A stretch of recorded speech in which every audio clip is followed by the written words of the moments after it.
grabado, lo que no queda constancia, lo que no queda escuchado, al final se pierde. Y creo que no tendría nada de sentido porque al fin y al cabo hay mucho trabajo detrás, que no se puede quedar en un libro.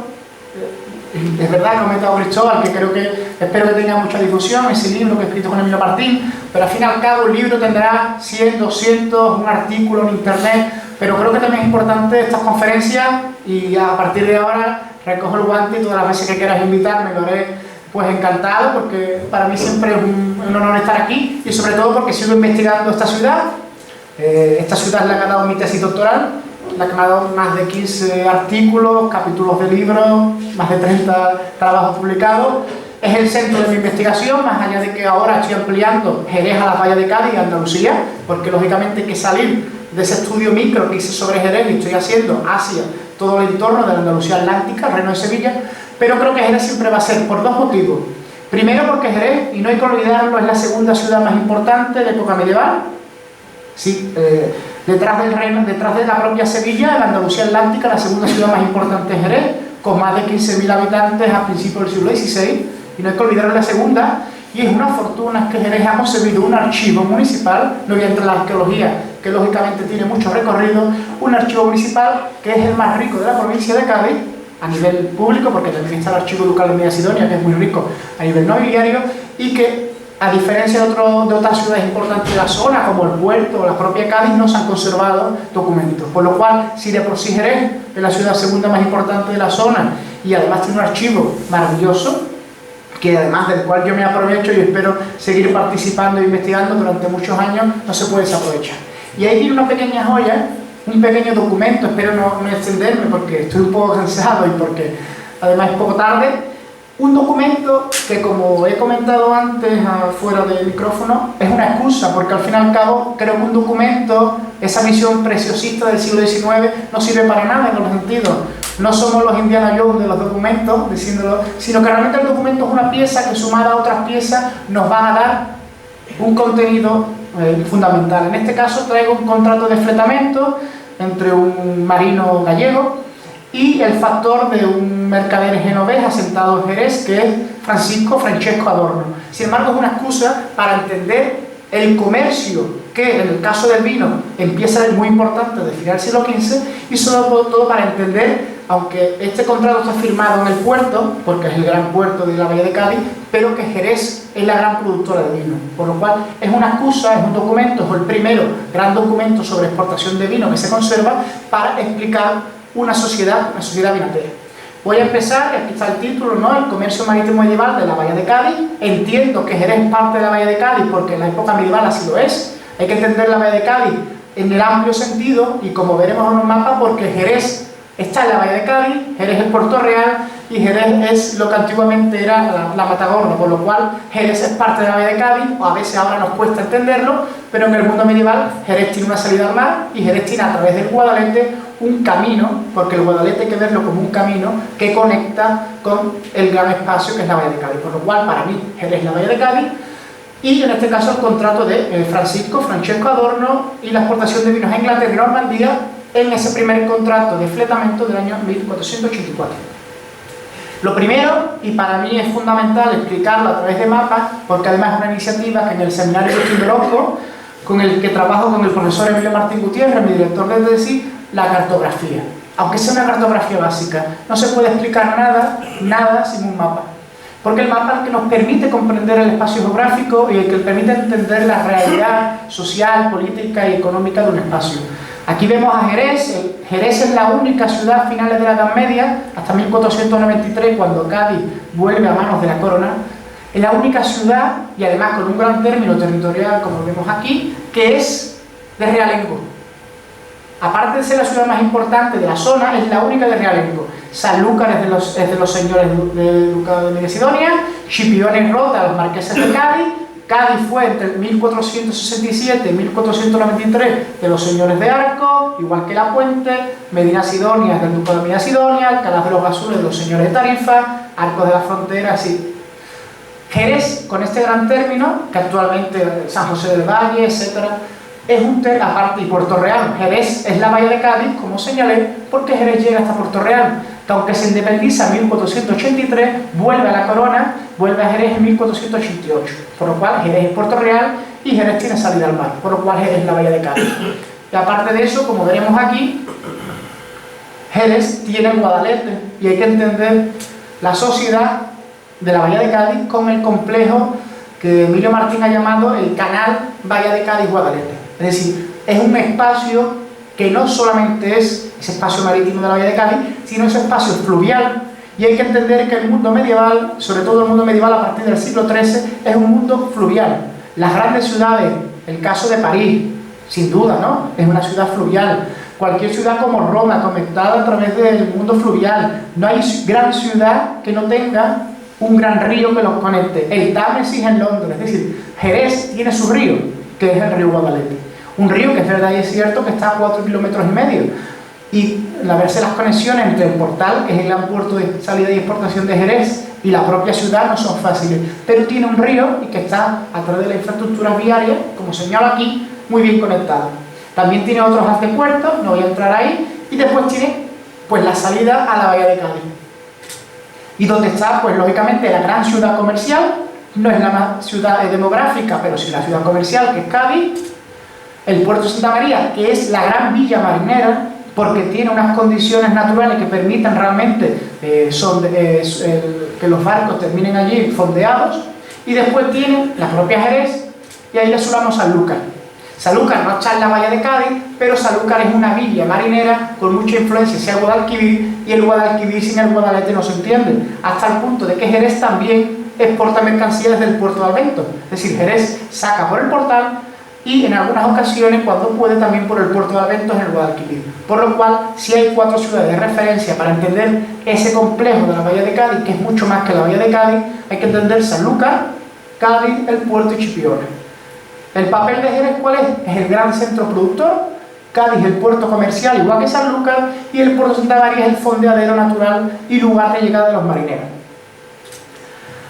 Nos pasamos al caso de estudio, el jurado Francesco Adorno. Para entender el documento, porque llegaré al final al documento, quiero empezar entendiendo al personaje. ¿Quién es Francesco Adorno? Bueno, en los años 60 del siglo XV, en Génova, su lugar natal, hay una serie de problemas y enfrentamientos que empujan a la salida de una serie de familias de comerciantes. Entre ellas, la familia Adorno, que tiene una serie de conflictos con los que gobernaban la ciudad. Bueno, en ese momento, Francesco abandona la ciudad y no sabemos exactamente quién es el persona que le recomienda, pero termina en Sevilla. Y en los años 60 del siglo XV termina en Sevilla, parece que establece relaciones con el marqués de Cádiz, Rodrigo Ponce de León, y cuando Rodrigo Ponce de León en 1471 se hace corregidor y señor de Jerez, puesto en el que estaba durante 6 años, Francesco Adorno se convierte en su hombre de confianza, su banquero, su prestamista, su exportador, su importador, su contador. Todos los negocios de Francisco Adorno, de Francesco, se vinculan a Rodrigo Ponce de León. Rodrigo Ponce de León, en 1477, es expulsado de Jerez por los reyes católicos y devuelven a la corona a la ciudad. En ese momento, Francesco no se vuelve con el marqués a Cádiz, donde se muda, sino que se queda en Jerez. Y como tenía un gran dinero que había acumulado, dedicado a la compra-venta, al préstamo, etc., se compra un oficio de jurador. Se compró un oficio de jurado que en ese momento era el responsable de lo que es la interrelación entre el Consejo, el Ayuntamiento y una de las collaciones. En este caso, San Marcos. Podría haber sido otra, compró la primera que quedó disponible, porque en la Edad Media, final de la Edad Media, aunque no es legal, se pueden comprar oficios. En este caso, un oficio del Consejo, que es el de jurado, el primero que pudo. En este momento, y a partir de ahí, hay más, la cantidad de documentos innumerables donde Francesco Adorno aparece como jurado y representante de San Marcos en el Consejo de Jerez hasta su muerte en 1499. Por lo cual, hablamos del documento del mes, pero estamos hablando de que hay más de 1000 referencias a este personaje, que en mi tesis doctoral, pues hice una pequeña referencia, unido también a los trabajos de José Antonio Migorance, que estuvo aquí, también el documento del mes, y junto a él hicimos un trabajo que se ha publicado este año 2019 en la revista Hispania y del que haré mención después. Este personaje, más allá de su participación en el Consejo, donde principalmente tuvo 2 principales competencias, primero defender a su señor, al marqués de Cádiz, que siempre que había algún problema con sus territorios, ya sea Arcos, Cádiz, Rota, él defendía a su señor. Y en el segundo de los aspectos, defendió a la comunidad y nación de los genoveses en la ciudad de Jerez. Él fue el intermediario entre los genoveses, que se convirtieron desde el 14 y sobre todo en el 15 en el principal comunidad extranjera en toda la Bahía de Cádiz y también el Reino de Sevilla, y él era el representante y defensor de todos los genoveses en la ciudad de Jerez. Por lo cual era una persona muy importante y muy rica. Pero aparte de eso, ¿a quién se dedicaba? Aquí pongo algunas compraventas entre 1483 y 1490. Vendió a un jerezano, a un lencero, ciertos lencios valorados en 76.900 maravedíes. Para que hagamos cuenta, unos 3.000 maravedíes aproximadamente es lo que costaba un buen buey en esa época, y unos 1.000 maravedíes una buena vaca. Estamos hablando de que es una importante cantidad de tela. También otros personajes, hermano del marqués, le vende ropa por 5.000 maravedíes, diferentes. Me voy a centrar en uno muy interesante, Diego de Navarrete, que es uno de los principales traperos y vendedores nativos de Jerez, le vende lienzo valorado en 129.000 maravedíes, una fortuna. Posiblemente ese es el precio que cuesta una buena casa palacio de Jerez al final de la Edad Media. Por lo cual, una persona que es capaz de vender esa cantidad, estamos hablando de que, sin duda, y no tengo duda al respecto, el personaje y el mercader más rico de finales de la Edad Media. Pero ahí no quedan sus negocios. No solamente se dedica a comprar tela, sino sobre todo a exportar vino. Al menos se conservan 4 contratos de flete entre 1484 y 1490. El primero de ellos, que es el que hablaré hoy, 65 toneladas de vino a Normandía y a Inglaterra. También a Normandía y a Inglaterra ese mismo año, y después en Flandes e Inglaterra se han conservado otro vino y fruta, no sabemos la cantidad, 1490. ¿Qué nos dice esto? Nos dice que este hombre exportaba vino y a cambio compraba telas, tejidos de Normandía, de Flandes y de Inglaterra para traerlos a Jerez. Porque los tejidos de esta zona eran muy valorados. Es decir, era tan inteligente que supo ver que el negocio del vino de Jerez interesaba mucho a los ingleses, principalmente a los ingleses, aunque también a los flamencos y a los bretones y normandos, y supo que los tejidos de esta zona eran muy apreciados por una élite jerezana que había o estaba acabando la guerra de Granada, y que su mentalidad cambió. Y de la guerra, la inversión pasó de la compra de caballos y de armadura a la compra de tejidos y el adorno de las casas. Si vemos Jerez, hoy está dando una vuelta con los alumnos, el urbanismo jereciano para ciegos es renacentista. Hay un cambio de mentalidad, una copia de Sevilla, también de influencia genovesa, y esos gustos son gustos muy de Europa, se quedan y se marcan dentro de la sociedad. Por lo cual, igual que el vino, como dijo Shakespeare, el vino jerezano, ese vino empezó a calar con fuerza ya desde el final del siglo XV en esta zona norte, esos tejidos de lujo, esos tapices de Arras, esos tejidos flamencos, bretones, ingleses, empezaron también a convertirse en un producto de lujo en la Bahía de Cádiz y el Reino de Sevilla. Por lo cual, él no solamente se enriquecía vendiendo vino, sino que se enriquecía en los tornaviajes vendiendo tela. Por lo cual, el negocio es redondo, y a su muerte en 1499 dejó, entre otros bienes, solamente en Jerez, una morada en San Marcos valorada en 97.000 maravedíes, la calle Franco, que era hoy día, está paseando la calle Franco, y es una pena, porque la calle Franco, la Edad Media y principio de la Edad Moderna, era la gran calle, la calle del lujo, quitando el Dama Juana, que todavía se ve ahí una buena casa, maravilla. La calle Franco era en ese momento la gran calle principal, era la calle larga, la calle de los palacios, la calle donde todo el mundo quería vivir. Después tenía 3 casas en San Miguel, que era el lugar de expansión de la ciudad, valoradas en 65.000 maravedíes, censo sobre casas, es decir, arrendamientos, censo. El mundo rural tenía 180 aranzadas de cereal entre Almina y Cuadrado, 80 en Torró, una de esas en el Arroyo Salado, 55 aranzadas de viña, que es una cantidad enorme, porque lo normal es que se tuviese entre 1 y 2 aranzadas, y aquí alguien que pudiese más entre 15 y 20. 55 es una cantidad que prácticamente estaba al alcance de él y poco más.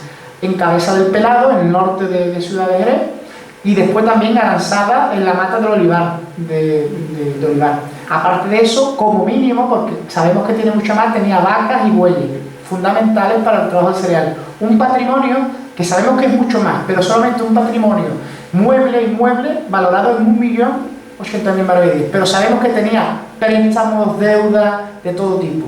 Estamos hablando de que este personaje solamente en Jerez, porque no voy a contabilizar lo que tenía en otras ciudades, aparte de eso tenía bodegas en Chipiona, sabemos que en su tierra natal, estamos hablando de un personaje que se había enriquecido a costa de su relación con el Marqués de Cádiz y sobre todo porque supo ver qué necesitaban los jerezanos y qué necesitaban fuera, por lo cual se dedicó a los dos grandes productos, vender vino y comprar tela. Por lo cual sabía perfectamente y entendía, como otros muchos genoveses, portugueses, incluso mercaderes locales, como ese trapero que he comentado. Pero este personaje, sobre todo, el que más se enriqueció, supo invertirlo. Y ahí no quedó todo. Cuando en 1496, ya enfermo y mayor, se veía que llegaba al final de su legado, compró un puesto de regidor, o de 24, el más importante dentro del Ayuntamiento de Jerez para su hijo, invirtiendo nada más y nada menos de 200.000 maravedíes. Sí, una quinta parte de su patrimonio lo invirtió en comprar un puesto en el consejo para su hijo. ¿Para qué? Para que su hijo siguiese. Y además fue hombre de confianza del Marqués de Cádiz, ya duque de Arcos, fue el corregidor y representante de la ciudad de Arcos. Su hijo fue además hombre de confianza de la monarquía también, en este caso de los reyes católicos, y también fue el intermediario entre Jerez y los genoveses, por lo cual supo trasladar a su hijo, que se llamaba Dionisio, llamó a su hijo como la ciudad de Jerez, por lo cual hay que ver realmente que su hijo nace en Jerez y además lo cría como un caballero jerezano. Y otro aspecto, en 1429 levanta una capilla en San Marcos donde él vivía, donde invirtió, y hoy día también podemos ver algunos restos, dedicada a la familia Adorno. Él era un mercader de poca nobleza, aunque después se justificó de muchas maneras, y su hijo era un Dionisio, caballero de Jerez, casado con la familia Dávila, una de las más importantes de la ciudad, y que había conseguido convertirse primero en caballero, pero manteniendo esos negocios mercaderes, por lo cual en una generación Francesco había conseguido convertirse no solamente en la familia de mercaderes más importante de la ciudad, sino que a su hijo le había legado un patrimonio como caballero jerezano. Por lo cual vemos que realmente esos negocios del vino, pero también esa implicación en lo que es la sociedad jerezana, llegó a convertirlo en un hombre de referencia.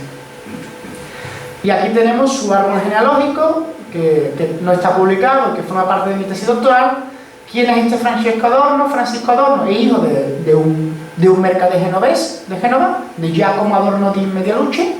Aquí lo vemos, que sabemos además que casa con Catalina de Figueroa, parece que es sevillana, no sabemos exactamente si es sevillana o ya vive en Jerez. Su hijo Dionisio Adorno, que fue regidor hasta su muerte en 1521, y que casa con María de Ayala Dávila, uno de los grandes familias de la ciudad. Por su parte, otro personaje fundamental, su hermano menor, Jacome Adorno, que casa con una Villavicencio. Aquí vemos el matrimonio. Casa Jacome, su hermano menor, con una Villavicencio, y a su hijo Leonís con una Dávila. Las dos principales familias de Jerez desde la finales de la Edad Media y sobre todo a lo largo de la Edad Moderna. Ahí vemos realmente cómo supo gestionar un patrimonio de mercader para convertir a sus hijos en caballeros. Y a partir de ahí, Agustín de Adorno, el hijo menor de su hermano, era regidor. También hizo lo mismo, comprar un oficio. Y empezó a casar con familias importantes, Melgarejo, Hinojosa, etc. ¿Sí? Por lo cual vemos como una familia que viene de fuera, que supo ver el negocio, supo invertir, pero como siempre, esto de la burguesía, esto aquí no existe, aquí se invierte, se convierte en caballero. Y esto es una mentalidad muy propia de la idiosincrasia jerezana. El que llega, igual que pasó con los británicos en el 18-19, se casa con la familia de Abolengo y terminan entrando dentro de la caballería jerezana. Y esto es un tema que en mi tesis pongo por escrito y en algunos de los trabajos que se han mencionado. Eso es fundamental. Entender cómo el que viene de fuera, que trae un dinero del mundo de mercaderes y aunque siga haciendo negocio, lo que quiere al final es convertirse en un caballero y ganar lo que se llama la nobleza, ¿no? Como ocurrió a lo largo del siglo XVI, y la hidalguía. Y pasando ya del tema y del presentar el personaje y de la familia, pasamos al documento. Y que agradezco al archivo que lo haya subido a la red para que yo pueda analizarlo al detalle, como ya hice presencialmente. Ahí vemos la cita, Archivo Municipal de la Frontera, protocolos notariales. En este caso es Hernando de Carmona, que es una joya porque es el primer documento que vincula no a Jerez, sino que es un protocolo del Puerto de Santa María, es la escribana del puerto, pero que hay muchos negocios vinculados con la ciudad de Jerez. En este caso, en el folio 241 vuelto.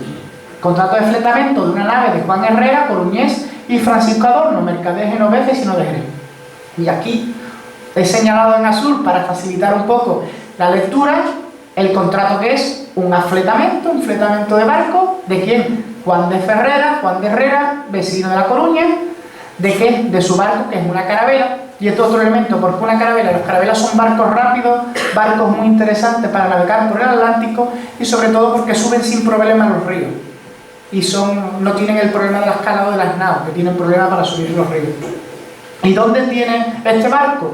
Pues aquí lo mismo, que se llama Santa María, la carabela se llama Santa María, es un nombre muy habitual en una carabela, en un barco en general. ¿Y dónde? En el puerto de Barrameda. Es decir, este personaje tiene el barco, ¿dónde? En Barrameda. ¿Y a quién se lo afleta? A Francisco de Hiraldo, que es genovés y es el factor, el representante, porque Francesco Adorno no va a ir haciendo el negocio, tiene factores, representantes. Este hombre está en sus negocios, y su representante, que es Francisco Hiraldo, el factor de Francesco Adorno, mercader genovés, vecino de Jerez. La dicha carabela, ¿para qué? Para que cargue en ella 65 toneladas de vino de fruta. ¿Para qué? ¿Y dónde la va a llevar? Aquí lo dice. Lo va a llevar a Anaflor, que es un flor en Normandía, en el ducado de Normandía, y después está en la ribera de ¿cuál? Del Sena.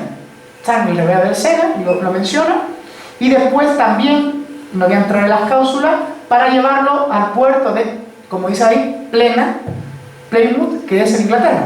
Por lo cual dice perfectamente qué es lo que quiero. Vino para llevarlo a Normandía y vino para llevarlo a Inglaterra. El negocio aquí no aparece, pero lo sabemos por los contratos de vuelta, que ese vino lo iba a vender a cambio de comprar tejidos. En algunos casos aparecen posteriormente en el que dice: y en el tornaviaje quiero me compre lienzos de la tierra. Él sabía qué era lo que se cotizaba allí y él sabía lo que se cotizaba en Jerez. Estos negocios, este es el primero que se observa, es muy pequeñito, porque hasta 1503 los protocolos de Jerez no hay una tradición notarial de plasmar el documento con todas las cláusulas, sino que es muy breve y muy concreto. Y ahora vamos a pasar, para que lo veáis de manera más gráfica, su viaje.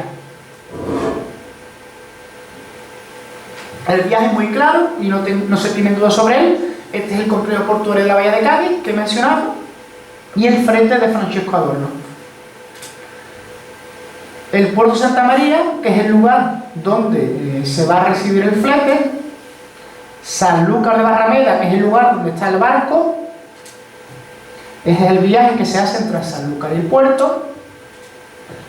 Y en ese momento, una vez que está en la bahía de Cádiz, se manda a primero a Normandía y después a Inglaterra. Pero ese vino sabemos que él lo tiene en Cabeza del Pelado, ha sido, aunque ese documento no aparece, pero sabemos, porque por inferimos por documentos posteriores, que ha tenido que realizar desde aquí, Cabeza del Pelado, que está aquí, un transporte en carreta hasta el muelle del Portal, sí, desde aquí hasta el muelle del Portal, y después a través de Barcaza ha tenido que desplazarse hasta el puerto de Santa María. Sí.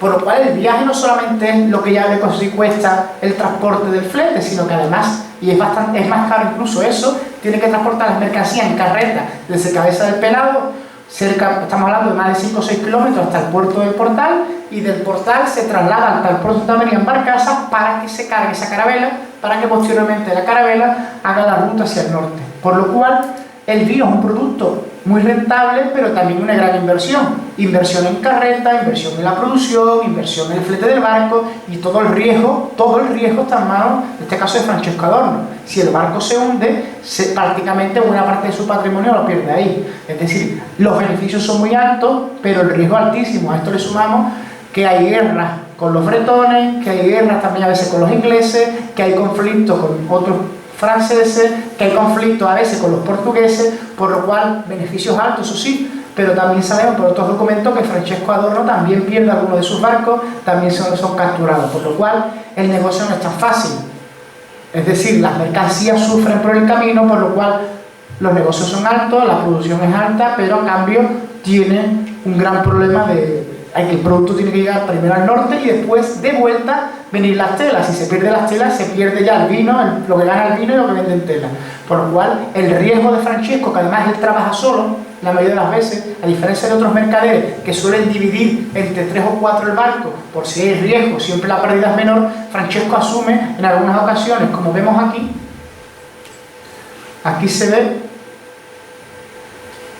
en este caso, 1 o 2 naos, y además entera. Aquí se viene fruto. Una nao es un barco de mucha entidad. Una nao puede llevar más de 100, incluso 150 toneladas. La pérdida de 150 toneladas prácticamente es perder su patrimonio, porque puede perder prácticamente y tener que vender después propiedades en el caso de que el barco no llegue. Lo mismo aquí, sabemos que tiene que ser un barco, una nao, ya no solo una carabela, sino que la nao prácticamente lleva el doble del tonelaje, por lo cual vemos que realmente él hace una inversión importante y que no tiene, como tiene esa capacidad económica, acepta el riesgo a cambio de que sí, cuando vuelve el barco, los beneficios del lienzo son enormes. Es decir, si le sale bien el negocio, cada vez que vuelve el barco cargado de lienzo, tiene muchos beneficios. Beneficios que en qué invierte: en comprar más botas de vino, para comprar más aranzadas de vino y para aumentar su producción.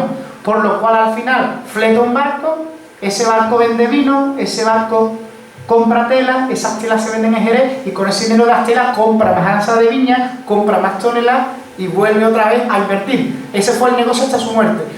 Se conserva un documento, el último documento vinculado con el vino, de su hijo, Leonís Adorno, de 1511 y otro de 1514, donde hace exactamente lo mismo. Sigue invirtiendo y lo mismo que hace su padre lo hace él. El negocio tenía que salir, lo que pasa que es verdad que su hijo, al igual que él, manda siempre un factor. Allí ya, tanto en Flandes como en Inglaterra, tiene un hombre de referencia que se encarga de comprar y vender a buen precio, por lo cual ya tiene toda una compañía, ya no solamente de Francesco, sino que tenía toda una serie de referencias en los lugares de origen que le permitían establecer relaciones, por lo cual este pequeño documento que vemos aquí nos permite, sumados a muchos documentos, comprender la dinámica económica no solamente de estas familias genovesas, sino del negocio del vino y también de la importación de tejido. Por lo cual vemos como esa excusa del documento del mes nos permite reconstruir rápidamente cómo el vino de Jerez se convierte, porque por encima de cualquier otro producto, en el producto de referencia de los mares del norte. A partir del siglo XVI son constantes en la literatura referencias a que queremos vino de Jerez, vino comprado en Jerez, y en este sentido, en un trabajo que se ha mencionado, que hice con el profesor Michel Bochacá sobre la Bretaña, en 1530 vino una flota completa de la Bretaña a cargar todos sus barcos de vino de Jerez. Y después otros productos secundarios en la bodega, si fuese necesario. Es decir, tenemos muy claro de que el vino ya en 1530 no solamente era un producto rentable, sino que venían constantemente barcos a comprarlo, hasta el punto de que se va desmontando incluso olivares para invertir en vino, hasta el punto de que, como vemos los mapas del siglo XIX, el viñedo ocupa a 10 kilómetros alrededor de Jerez todo el espacio, y eso es fundamental. Pero cuando se produce ese cambio, y Emilio Martín lo está investigando para el mundo rural, está claro que a final del siglo XV hay viñedo antes, pero la documentación está muy clara, hasta final del siglo XV no se da ese cambio, y ese producto especulativo que es el vino empieza a invertir. Hay cereal, claro que sí, pero el cereal es un producto que, más allá del consumo local, una exportación fundamental, es un producto que no es especulativo, que no es rentable, hay precios mucho más fijos, pero el vino no. El vino es un producto que alcanza en algunos mercados, no tanto en América, donde se lleva más el vino de Sevilla, el vino de la Sierra de Huelva, pero sobre todo en los mares del norte, hasta el punto de que los ingleses, los británicos, terminan al final invirtiendo y comprando a lo largo de la Edad Moderna aquí el producto. Por lo cual yo quiero dejarlo ya aquí, creo que es más importante aceptar preguntas y responder. Así que lo último que quería explicar, y aquí lo hago rápidamente, es que buena parte de esta investigación está en el libro que he publicado con Emilio Martín, que es El viñedo, pero es que para el caso de la familia Adorno, y aquí lo pongo, el enlace no hace falta ponerlo porque lo buscáis, La movilidad social de las naciones extranjeras, un trabajo mío con Mingorance, está en la revista España de libre acceso, y si queréis conocer un poquito más sobre el vino de Jerez y la familia de los Adornos, pues sin duda podéis ver este artículo donde buena parte recupero la información que hablo aquí, y sobre todo, y también aprovecho y también lo digo, el libro que acabo de publicar con Emilio Martín y del que ya se menciona. Así que por mi parte, a partir de ahora cualquier tipo de pregunta, ruego, y para no... ¿Cómo se llama el libro?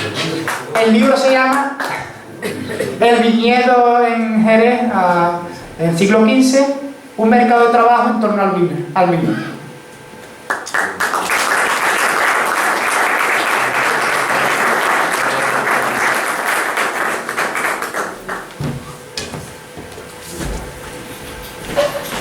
¿Alguien quiere preguntar algo? Sí. ¿Es cierto que en esa época medieval de Adorno, Lisboa era un puerto de redistribución de exportaciones? A partir de la documentación que se conserva en el Archivo Municipal de Jerez y la que se conserva en el Archivo de la Torre de Tombo de Lisboa, que estuve consultando este verano, a Lisboa llegan constantemente vino, aparte de otros productos, vino de Jerez, y que a través de Lisboa, como ocurre también con los puertos gallegos, se redistribuye para Inglaterra. Pero esto es una constante que se ve y se observa como mínimo desde el siglo XIV. Lisboa no es tanto un puerto de llegada como un puerto de redistribución, porque siempre Lisboa mira a Inglaterra, y eso tradicionalmente se sabía, pero cruzando la documentación del Archivo de Jerez con la del Archivo de Lisboa, lo tenemos claro. Lisboa, a partir del siglo XV, de final del siglo XV, ya no tiene suficiente con los vinos de su zona y quiere el vino de Jerez porque los ingleses, principalmente los ingleses, demandan vino de Jerez. ¿Alguien más quiere preguntar algo? Bueno, mientras que si a alguien se le ocurre, yo voy a dar información de las próximas actividades que tenemos, porque mañana en el ciclo Hablemos del Silencio, el segundo ciclo, tenemos la conferencia sobre memoria histórica. Empieza a las 7 de la tarde la conferencia sobre fosas en Jerez, informe de Jorge Cepillo, arqueólogo, y la Asociación de Familiares y Amigos para la Recuperación de la Memoria Histórica en Jerez. Eso es para mañana. Y después, el jueves, la sección... Mañana es José Luis Gutiérrez. Mañana José Luis Gutiérrez. Sí, no, perdón, sí, me he confundido. Estaba yo con la otra... Sí, perdón. Mañana, miércoles 19 de febrero a las 19 horas, el trabajo esclavo en Andalucía. La conferencia la dará José Luis Gutiérrez, que es memorialista, historiador y experto en el tema de la memoria histórica. Perdón, me he adelantado a la del mes siguiente. Y por parte de Ciencias de la Salud, el jueves, Ciencias de la Salud organiza dentro del ciclo Ansiedad y cómo vivir con ella una conferencia, La ansiedad que no cesa. El ponente es Fernando Martín Aduri, que es psicólogo y psicoanalista. Así que os animo a que, si estáis interesados en alguna de ellas, pues asistáis mañana. ¿Alguien tiene alguna pregunta? ¿Se le ha ocurrido? Sí, diga. Por curiosidad, no sé si digo, me perdí algo. Un poco. ¿Exactamente sobre qué aspecto trata su tesis?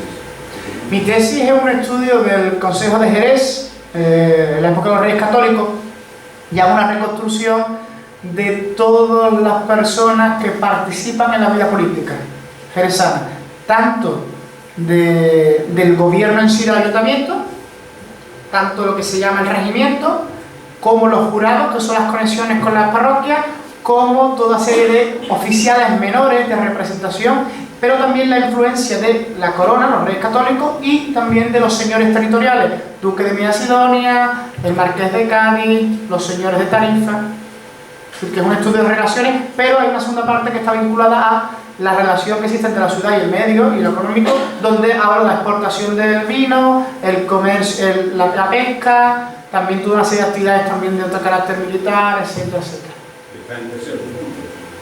La tesis la voy a publicar ahora en el libro, está en Teseo, todavía no la he puesto en abierto, pero está casi buena parte están artículos en academia.edu, Dialnet, y va a publicarse un poco en papel, está para salir, bueno, un poco en tiempo. ¿Se sabe qué tipo de vino era el que se exportaba en esa época? Esta pregunta me lo hacen mucho y mi respuesta, digo, yo no soy especialista en sí en lo que la referencia que es vino seco de Jerez, que se diferencia de, por ejemplo, el vino de manzanilla, que pone vino de manzanilla, aquí los dos vinos que aparecen, después están otros vinos, pero la referencia que aparece siempre es vino seco de Jerez. Y las uvas, pues aparecen muchos tipos de uva, uva fergusano, yo ahí ya no me meto, porque en ese tipo de estudios lo deberían de hacer otros especialistas, porque además lo único que aparece es que es un vino seco, que se diferencia del vino dulce, que habla del vino dulce de otros espacios, aquí siempre aparece relacionado con vino seco. Más allá de ahí no puedo Pero fortificado para el transporte. Sí, no, el vino seco además sabemos en barrica, es un vino que tiene que siempre estar en barrica, no sé el tiempo, pero lo que sabemos es que llega la vendimia, después de la vendimia se mete en barrica y se va exportando. En este momento no se guarda durante mucho tiempo, sino que sabemos que venían para la vendimia principalmente los ingleses, los bretones, pero también los exportadores locales, y poco después de la vendimia ya se llevan el vino en barril. ¿Y no se llamaba vino de Romanía? También aparece el término de Romanía, pero cuando específicamente se menciona ya vino como vino seco de Jerez. Pero aparece vino de Romanía, pero ahí viene la duda porque el vino de Romanía también se le llama el vino que viene de la zona de Bizancio. Aquí, cuando se exporta, ya aparece con terminología, no desde lo que sale, sino desde cómo se pide del exterior, es vino seco. Pero también aparece el término vino de Romanía. Pero ahí habría que precisarlo con otros tipos de estudios porque a través de la uva que se aparece la documentación. Yo ahí nada más que me centro principalmente como producto de exportación, pero ahí habría que ver otros expertos que se centran realmente en lo que es, pues qué tipo de vino, sabemos que se diferencia del Malvasía que se va haciendo en otros espacios de la corona portuguesa, y parece que lógicamente no se diferencia del Burdeos, que tiene otras características. El vino de Jerez, pues el vino seco de Jerez es el que se pide, y además parece que se diferencia del Manzanilla, está muy claro. Además, Manzanilla, que todavía no está en Sanlúcar, sino que está en la zona norte de Guadalquivir, lo dice además, vino de Manzanilla, la zona de Manzanilla, que después tomará esa Manzanilla de Sanlúcar, pero no puedo precisar porque además por ahí no hay mi línea de investigación. Es un vino seco, es un vino que además parece ser que no es un vino dulce, eso está claro porque lo dice la documentación, pero a partir de ahí no puedo a día de hoy precisar mucho más. Bueno, pues le vamos a hacer entrega a Enrique de una litografía en recuerdo de tu paso por aquí, por el Ateneo. Darte de nuevo las gracias y daros también a vosotros las gracias, y ya sabéis, aquí tenéis vuestra casa, la Casa de la Cultura. Buenas noches.